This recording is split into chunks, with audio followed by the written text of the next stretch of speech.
गरीब और अमीर बहू का ससुराल। अरे पूजा, आज तुझे कॉलेज आने में देरी कैसे हो गई? तू जानती है मैंने तेरे पीछे आज मोंटू को ऐसा मजा चखाया ना कि उसे तो अपनी नानी ही याद आ गई होगी। अच्छा, तो तूने आज उस मोटे की अकल को ठिकाने ही लगा ही दिया।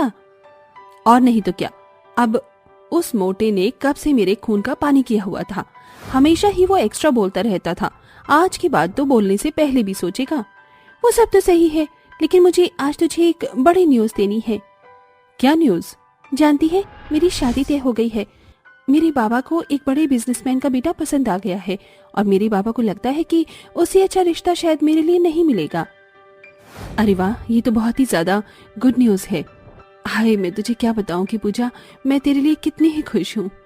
मैं भी खुश हूँ, लेकिन हिमानी, अभी थोड़े से दिनों बाद ही मेरी शादी है और शादी होकर मैं इस शहर से बाहर चली जाऊंगी।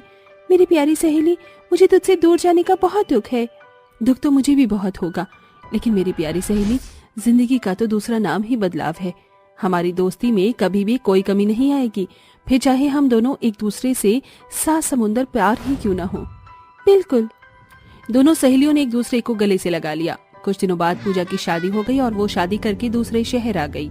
तो वहीं दूसरी तरफ हिमानी के बाप ने भी पूजा की शादी के दौरान ही हिमानी के लिए भी एक गरीब से घर का लड़की को पसंद कर लिया था। बेटा, मैं तेरी सहेली की तरह तेरे लिए कोई बहुत अमीर हमसफर तो नहीं ढूंढ पाऊंगा, क्योंकि हम लोग तो खुद भी गरीब ही हैं। तो इसीलिए तू मुझे माफ कर देना। आप ऐसा मत बोलिए बाबा। हमसफर वो अच्छा नहीं होता जो पैसे से अमीर हो।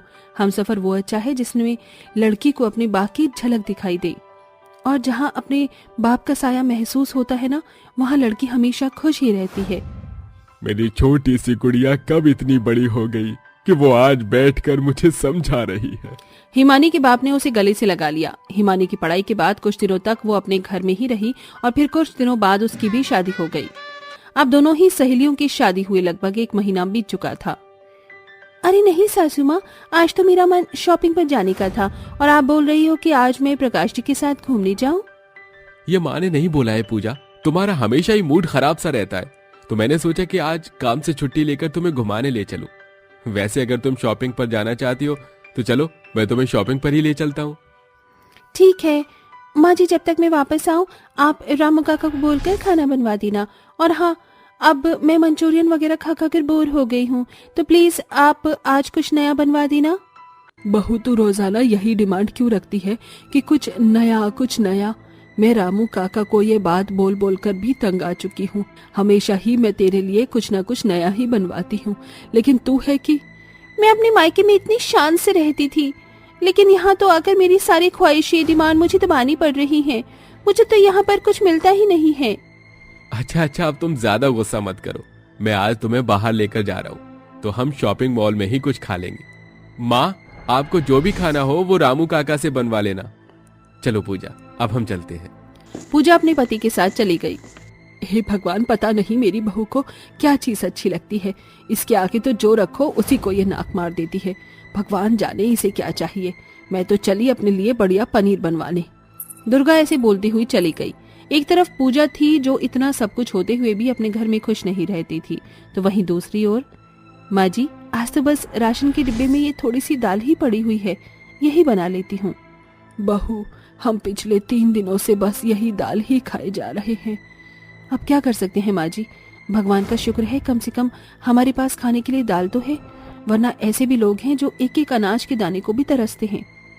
बहू, जब तू ऐसी बातें करती है ना, तो मुझे ऐसा लगता है कि हम तो फिर भी बहुत ही अच्छी हालत में हैं। तू हमेशा ही अपने से नीचे लोगों को देखती है, और जब तू अपना नजरिया हमें दिखाती है तो हम भी फिर उस सब में शुक्र करना सीख जाते हैं जो हमारे पास है। तू सच में बहुत ही समझदार है। मेरे बाबा ने मुझे सिखाया है कि हमेशा अपने से ऊपर लोगों को देखकर उन तक पहुंचने की कोशिश करो, मेहनत करो, और हमेशा अपने से नीचे गरीब लोगों को देखकर जिंदगी की सीख लो और सब्र करो, क्योंकि जिंदगी सभी के लिए एक जैसी नहीं होती।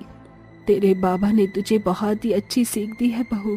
मुझे तेरे जैसी बहू मिल गई, मेरी तो सारी ख्वाहिशें ही पूरी हो गई।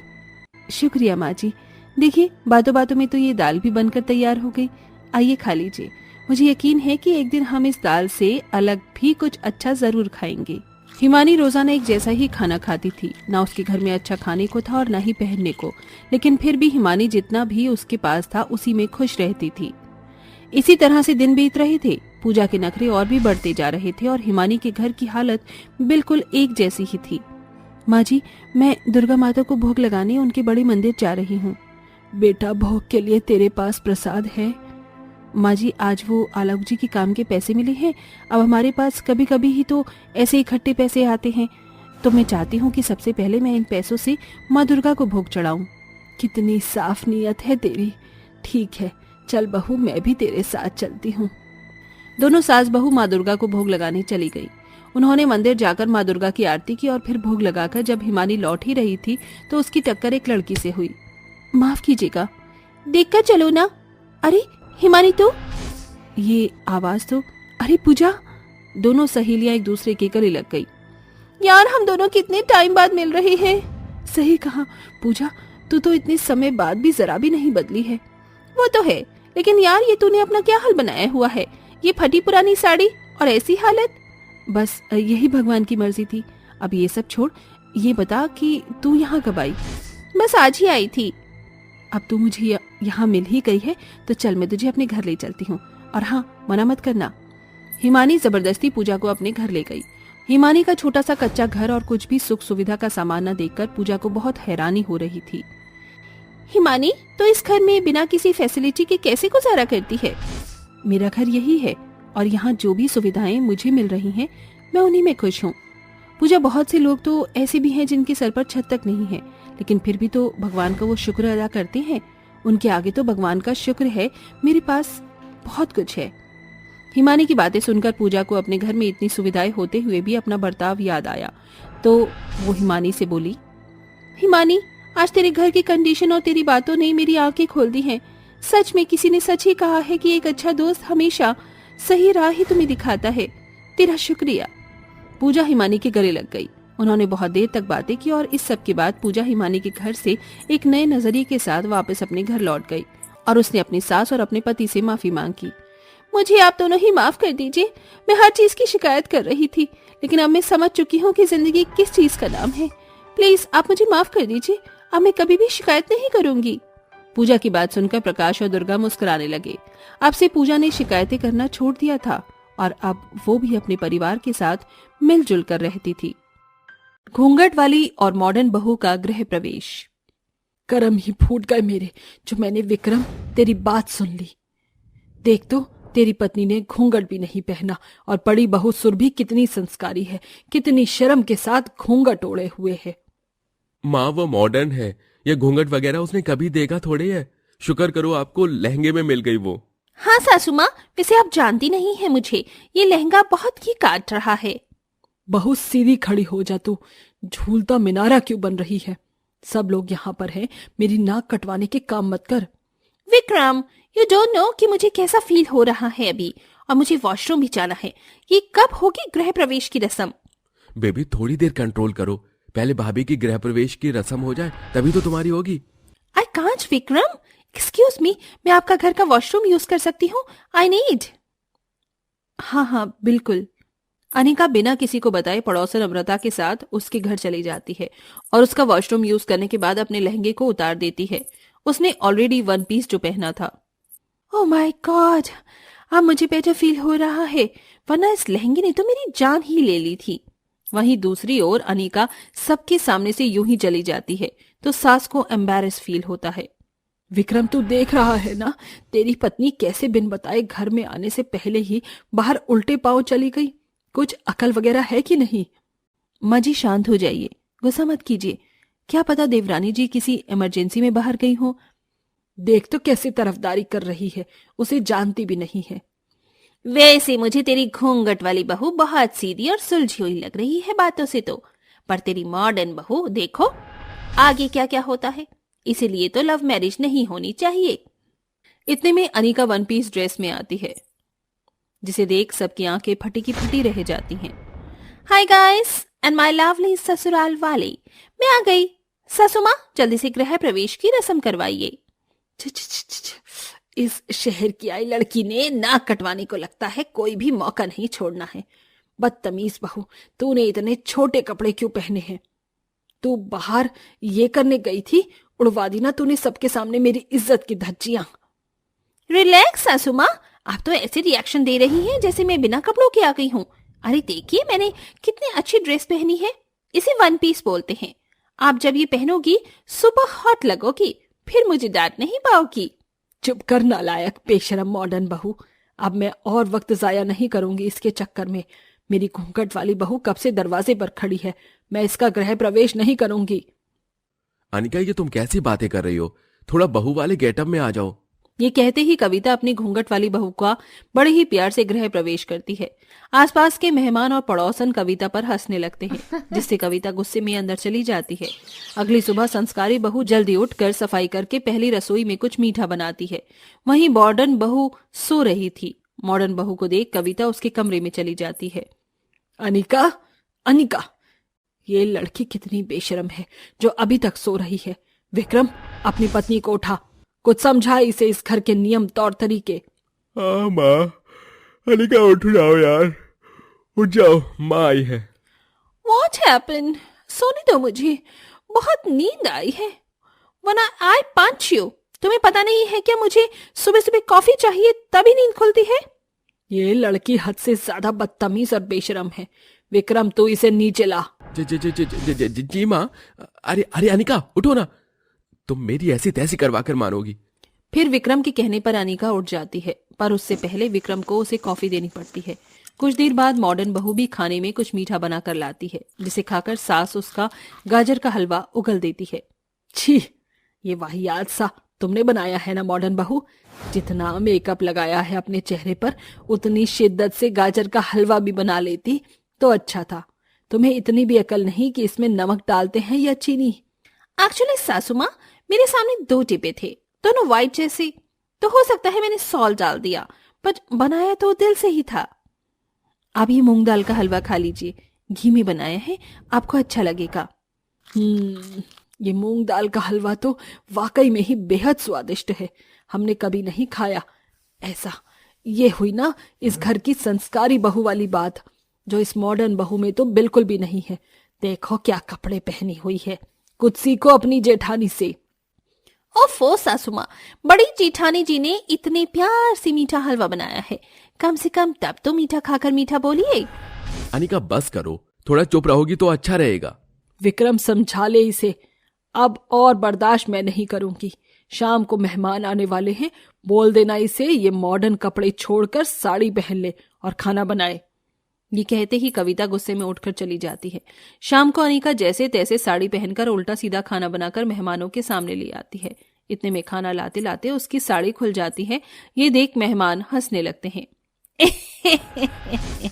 कविता, तेरी छोटी बहू जितनी मॉडर्न है उतनी बेशरम भी है। जरा देख तो साड़ी कैसे पहनी है, ऊपर से ये भी नहीं कि अंदर जीन्स हो, छोटे छोटे कपड़े पहने हैं। इसके हाथ का खाना भी मैं नहीं खाना चाहती। मैं भी, चलो यहां से चलते हैं। अरे आप ऐसे मत जाइए, खाना खा लीजिए, मैंने बनाया है। ये देखो, ये होते हैं संस्कार। घूंघट वाली बहू सबसे अच्छी है। बहुत हो गया, बहुत इस घूंघट वाली की तारीफ हो रही है, अब सुनने की बारी इसकी। घूंघट वाली बहू सबको खाना खिलाकर खुश कर देती है, जिससे कविता को सुकून मिलता है। वो मॉडर्न वाली बहू से बहुत भड़की हुई थी। 2-3 दिन ऐसे ही गुजरते हैं, फिर अनिका घूंघट वाली बहू के खाने को अपने खाने से बदल देती है। अजीब सा खाना खाकर कविता कहती है, यह क्या बहू, तो इतना अच्छा खाना बनाती है, तुझसे इतनी बड़ी गलती कैसे हो गई? ये कैसा बकवास खाना बनाया है तूने। माफ कीजिएगा माँ जी, मैंने ठीक से बनाया था, पता नहीं ये मसाले कैसे बढ़ गए, मैं दोबारा लाती हूँ। कोई जरूरत नहीं है जेठानी जी, सासू माँ आप मेरा बनाया हुआ खाना खा लीजिए, मैंने यूट्यूब से देखकर बनाया है। लजीज खाने को देख कविता और बाकी सब खाना खा लेते हैं और अनिका की तारीफ करते हैं, जिससे मन ही मन मॉडर्न बहू खुश हो जाती है। फिर घूंघट वाली बहू कपड़े धोने जाती है तो सास की साड़ी में मॉडर्न बहू जानबूझकर दाग लगा देती है, जिसे धुलने के बाद देखने पर कविता घूंघट वाली बहू को और सुनाती है। सुरभि बहू, तुझ पर अनिका का असर हो गया है क्या? आजकल वो ठीक से काम कर रही है तो तू काम बिगाड़े जा रही है। तूने मेरी इतनी महंगी साड़ी में दाग लगा दिया, शर्म है तुझे? वो माँ जी, मैंने नहीं किया। वो चुप कर, इसे ठीक से साफ करके दे। आंखों में आंसू लिए सुरभि वहां से चली आती है और दोबारा साड़ी को साफ करती है। वहीं छुपकर अनीका खुश हो रही थी। वो ऐसे ही घूंघट वाली बहू का काम बिगाड़ रही थी, जिससे बार बार उसे डांट पड़ रही थी। एक दिन घूंघट वाली बहू आंगन में झाड़ू पोंछा कर रही थी। तभी अनीका कहती है, चलो फिर से इसे फंसाने का मौका मिल ही गया। अब यहाँ पानी डाल देती हूँ, जिससे सासू माँ आए, गिरे और इससे बहुत सुनाए। ये सब बोलते हुए कविता अनीका के पीछे खड़ी सब सुन लेती है और ताली बजा के कहती है, वाह बहू वाह, तू तो बड़ी खिलाड़ी निकली। अरे तू यहाँ पर क्यों है? तुझे तो सास बहू सीरियल ड्रामा में काम करना चाहिए। कहाँ तू हमारे बीच आ गई? सासू माँ, आप यहाँ? तुझे क्या लगा था मुझे बहू के हाथ के बनाए खाने की पहचान नहीं है? चलिए छोड़, जो तूने अभी कहा वो सब मैंने सुन लिया। तेरी हिम्मत कैसे हुई मेरी घूंघट वाली बहू पर इतना इल्जाम लगाने की? तू खुद तो कुछ करती नहीं है और उसको डांट पड़वा रही थी। अरे हर घर की सास अपनी बहू से क्या मांगती है कि वो उसके घर को अच्छे से संभाल ले, पर मैं तुझसे ये उम्मीद नहीं कर सकती। ये तो है नहीं कि तू खुद को सुधार रहे। तूने मेरी हर जगह बेइज्जती करवाने में कोई कमी नहीं छोड़ी। कविता की आवाज सुनकर घर के सभी लोग इकट्ठा हो जाते हैं। देखा सुरभि बहू, आज तक ये काम बिगाड़ रही थी। बता मैं इसे क्या सजा दूं? माँ जी, देवरानी जी को कुछ मत कहिए, उन्हें खुद से पछतावा हो जाएगा और आपकी बात समझ जाएंगी तो घर खुद संभाल लेंगी। देख ले, ये फर्क है तुझ में और इसमें। तूने इसके साथ इतना बुरा किया, फिर भी माफ कर दिया। भले ही तू घूंघट मत कर, पर संस्कार तो रख। सासू माँ, आपकी बात सुनकर मुझे अपनी गलतियों का पछतावा हो गया है। अब से मैं ऐसी कोई गलती नहीं करूंगी। मैं जेठानी जी की तरह घर को अच्छे से संभाल लूंगी। माँ जी, आप तो मेरा गृह प्रवेश कर दीजिए। हाँ मेरी प्यारी बहू, जरूर। सास अपनी मॉडर्न बहू का भी गृह प्रवेश करती है। इस तरह मॉडर्न बहू को अकल आ जाती है। दोनों बहू एक दूसरे के गले लगाकर माफी मांगती हैं और एक साथ घर की जिम्मेदारी संभाल कर खुशी खुशी रहने लगती हैं।